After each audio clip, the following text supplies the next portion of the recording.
Hola a todos, acá Tomás desde Serbia con las novedades que nos envían los voluntarios y las voluntarias de la No Name Kitchen en Shid. Y en este caso nos comentan cómo viven las personas en tránsito en Shid. Y para responder esta pregunta tenemos que distinguir primero cuál es su lugar de residencia. Y tras el desalojo de una fábrica abandonada, donde cientos de personas refugiadas podían encontrar alojamiento, las personas en tránsito en Shid viven hoy en uno de los 3 campos oficiales o en la jungle, en el monte, en las afueras de la ciudad. 2 de los campos, Principovac y Adashevsi, supuestamente solo acogen hombres solteros mayores de 18 años, pero tenemos numerosos informes de personas menores de edad que viven allí. Las condiciones de estos 2 campos son bastante diferentes. Principovac está situado justo en la frontera con Croacia y las personas que viven ahí pueden ver la bandera de la Unión Europea desde sus ventanas. Viven alrededor de 300 personas hoy, principalmente alojadas en un edificio de 2 pisos y 3 enormes tiendas de campaña. En cada habitación hay entre 6 y 15 personas, mientras que en las tiendas tienen docenas de literas apretadas unas contra otras. Y en la planta baja del edificio hay 2 duchas, una fuente en el exterior, da acceso al agua potable y una de las tiendas está designada como comedor. Igual que en los demás campos, la gente recibe un desayuno, un almuerzo y una cena muy básicos, y hay un pequeño kiosco que vende dulces y refrescos. El campo de Adashevsi, por otra parte, está situado en un viejo y destartalado motel a más de 10 kilómetros de la frontera croata.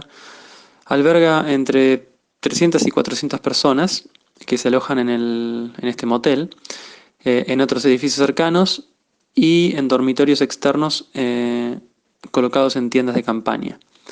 A pesar de las similitudes físicas con Principovac, las personas en tránsito en Adashevsi tienen mucho más restringida su libertad. En este caso, bueno, nuestros amigos y el comisariado de Principovac nos aseguraron que todo el mundo puede salir en cualquier momento, siempre y cuando lleve su documento de identificación. En el caso de Principovac, pero en Adashevsi, sin embargo, solo se les permite salir si se les ha concedido un permiso. Y esto es un proceso que puede llevar días, lo que prácticamente convierte el campo en una prisión. La relación con el comisariado, a veces, además, es mucho más tensa y difícil que en Principovac, y esto hace que un número cada vez mayor de personas en tránsito se pongan en contacto con nosotros para obtener alimentos o ropa o artículos que deberían ser proporcionados por el campo. El campo familiar alberga alrededor de 250 personas y está ubicado dentro de la ciudad, dentro de Shid. Solo acoge a parejas y niños o niñas que viven en un viejo edificio y en tiendas dormitorios cerca de la estación de tren. Nadie, tampoco nuestra organización, está autorizado a entrar, pero las familias pueden moverse libremente dentro y fuera del campo. Los niños y las niñas no van a la escuela y no se ofrecen actividades ni juegos, más allá de una vieja pelota desinflada. Así que esa es la realidad del campo familiar. Finalmente, en el jungle encontramos las condiciones de vida más duras de las personas en movimiento que están en Shid. Y como los campos están llenos y no ofrecen libertad de movimiento, muchos grupos terminan viviendo en zonas boscosas cerca de la frontera. Rara vez acuden a la ciudad por temor a ser enviados a campos a cientos de kilómetros de la frontera, en otras partes de Serbia, y la mayoría de sus alimentos, ropa, sacos de dormir y tiendas de campaña se las damos nosotros.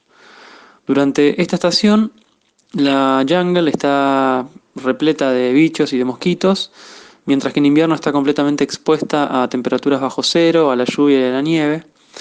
Por desgracia, en nuestro almacén se están agotando rápidamente artículos esenciales para ayudar a las personas más necesitadas. Esto nos obliga a tomar dolorosas decisiones sobre quién debe obtener los recursos y quién tiene que esperar. Los grupos que viven en la jungle son los más vulnerables de Shid.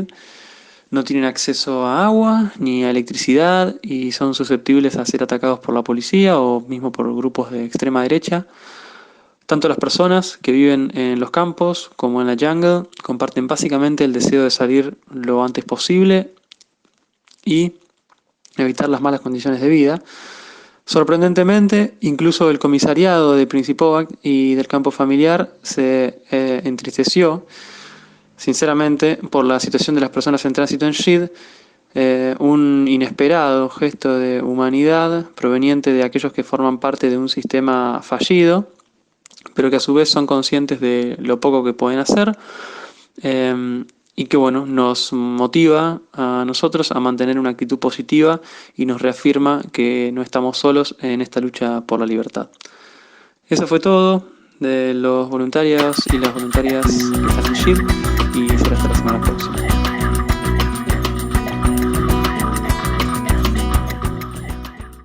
Buenas tardes, compañeras, una semana más desde aquí, desde Patras, con la No Name Kitchen.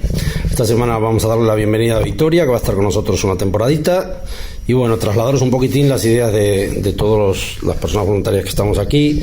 Estamos realmente preocupados, la situación en Grecia sigue siendo mala y va a peor. Y bueno, pues estamos muy preocupados por la detención de los chicos. Tenemos varios casos de chicos que están detenidos desde hace tiempo.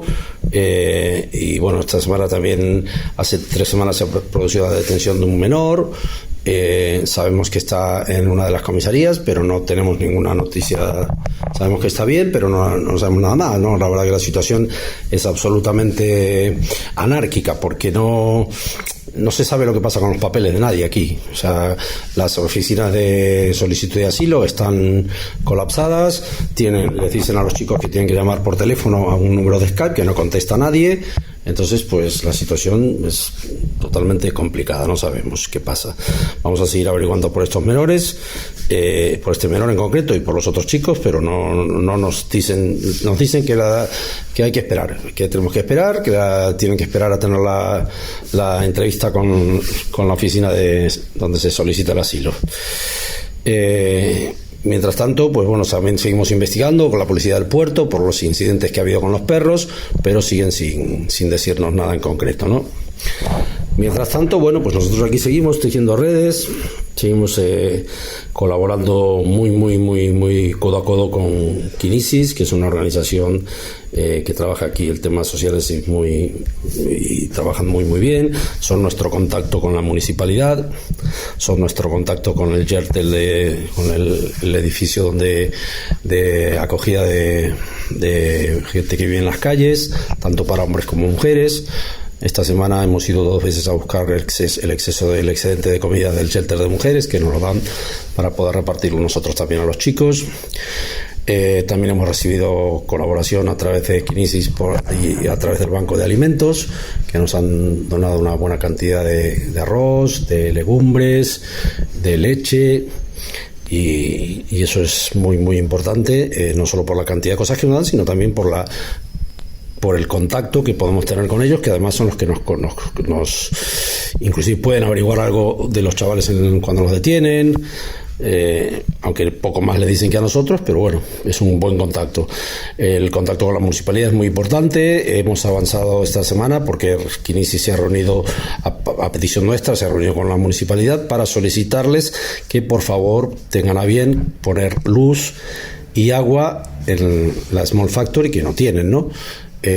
Anteriormente cargaban los móviles en una casa abandonada que había al lado, pero ahora ya tampoco pueden entrar ahí porque la casa la están reformando, han cortado la luz, entonces los chicos están bastante incomunicados porque no pueden cargar móviles. Entonces, bueno, pues de momento hay momentos en los que sí hay luz y es cuando lo cargan, pero lo que pretendemos es que la municipalidad coloque luz y agua, ¿no? Para que no tengan que el agua se tienen que desplazar a un sitio que está un poco alejado, y ya hemos hablado anteriormente que muchas veces cuando se desplazan en ese sitio se arriesgan a que la policía los detenga porque están más a mano de poder ser detenidos. En cambio, para entrar a la factoría la policía tiene ciertas limitaciones porque tiene que saltar la verja y los chicos se pueden escapar más fácilmente.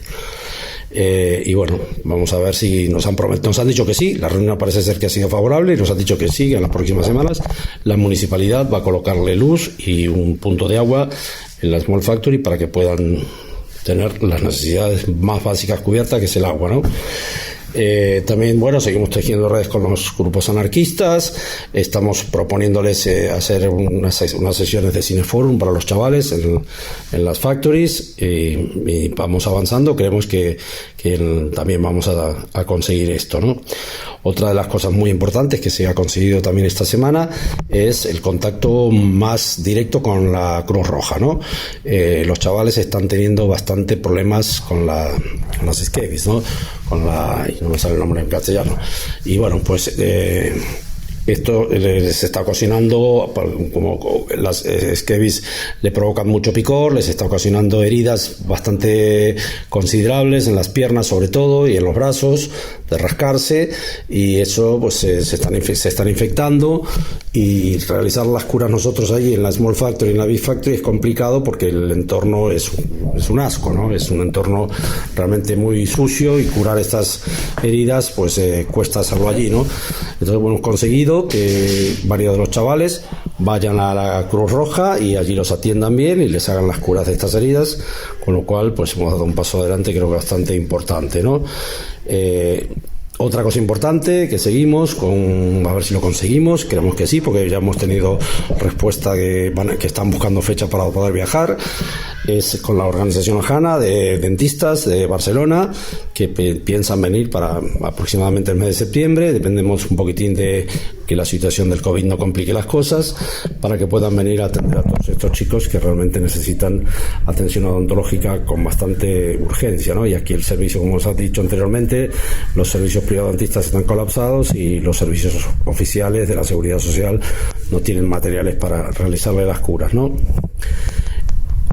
También hemos estado muy cerca de los chavales esta semana porque, bueno, los compañeras y compañeros que están allí han ido a comer a las dos factories, se han reunido con los chavales para concretar, para comer, para compartir, pero sobre todo también para concretar la manera de seguir avanzando, de seguir colaborando y de seguir conviviendo juntos para que la comida se reparta lo más equitativamente posible entre todos los chicos y que no haya algunos que se queden con alguna cosa más y se aprovechen de su mayor habilidad para tener más material y más cosas. Entonces ha sido muy importante la comida que se ha tenido tanto en las dos factories con los chavales y con un poco los responsables que llevan más tiempo, para que la comida se prepare para todos y para que tengan todos acceso a por lo menos un plato de comida en condiciones todos los días, ¿no? Así que con eso estamos muy contentos porque todo esto va avanzando de buena manera. Y bueno, pues lo demás, pues aquí seguiremos. Sabemos las noticias de Atenas, que mucha gente sigue deambulando por las calles, en los parques. El gobierno griego, como siempre, no tiene ningún plan, o mejor dicho, creemos que el plan de la Unión Europea como del gobierno griego es seguir viviendo en este caos, viviendo en esta situación caótica, en la cual pues evidentemente muchos se están aprovechando y son favorecidos por la corrupción que se está manejando en todo este tejemaneje que lo único que hace es maltratar e inhumanizar a todas estas personas que lo único que buscan, como lo hemos dicho una y mil veces y lo seguiremos diciendo, estas personas buscan una vida nueva, un sitio donde poder vivir en paz, huyen de la guerra, huyen de la miseria, y la Unión Europea sigue cerrándoles las puertas y sigue ignorándolos y sigue siendo cómplice de que ocurran realmente muertes totalmente innecesarias. Así que aquí seguiremos hasta que esta situación de alguna manera cambie para mejor. Un abrazo grande y hasta la semana que viene.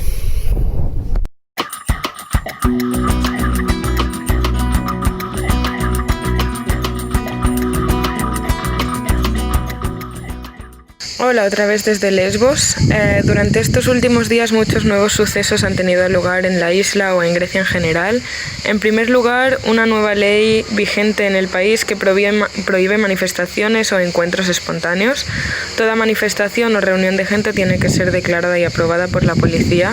Contrariamente, las personas que formen parte en ella pueden recibir multas o cargas legales. Durante esta semana han habido 2 manifestaciones en Mitilini, una de la comunidad siria en el puerto de la ciudad, exigiendo libertad de movilidad y acceso al ferry para poder salir de la isla. Después de ser aporreados por la policía, decidieron moverse hacia el parque central, custodiados por antidisturbios hasta que les obligaron a montarse en autobuses de vuelta al campo de Moria. Otra manifestación fue ayer por la noche. Otra vez los fascistas hicieron un llamado a acción y se encontraron en la bifurcación entre la ciudad y el campo. Unas 100 personas se reunieron en el lugar de encuentro. Al poco rato, un accidente de coche atropelló a 4 de las personas manifestantes. Las ambulancias tomaron en mano la situación en menos de 10 minutos, a diferencia del tiempo que tardaron en reaccionar durante la pelea de Moria la semana pasada, y la policía acudió a la escena al cabo de pocos minutos también.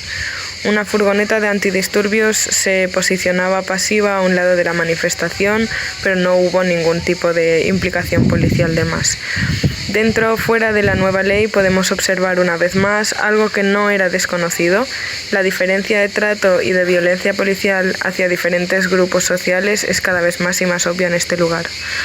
Por otro lado, por 6ª vez, la cuarentena en el campo de Moria ha sido extendida hasta el 2 de agosto.